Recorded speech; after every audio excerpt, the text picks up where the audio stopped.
మన ఫారెన్ చదువులకు మరియు మన విద్యా కానుక అలాగే మళ్ళీ అమ్మఒడి అందరికీ మన పేద ప్రజలకు సాయం చేస్తున్న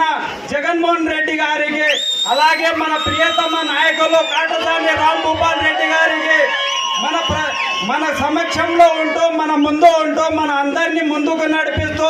కార్యకర్తలే కాదు నా కుటుంబ సభ్యులంటూ మనకు ఎలాంటి సమస్య అయినా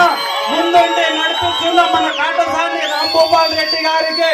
అలాగే మన నంద్యాల జిల్లా కొత్తగా ఏర్పడినందుకు మన నంద్యాల జిల్లాకు నూతన అధ్యక్షుడిగా వైఎస్ఆర్ సిపిగా మన కాటసాని రూపాల్ రెడ్డి గారికి ఇవ్వడం చాలా ఉత్సాహంగా ఉంది. అలాగే మనము ఇప్పుడు మే 13న జరగబోయే ఎన్నికల్లో ఎమ్మెల్యే ఎన్నికల్లో మన శాసన సభ్యులుగా పాణ్యం నియోజకవర్గం నుంచి కాటసాని రాంభూపాల్ రెడ్డి గారు పోటీ చేస్తున్నారు.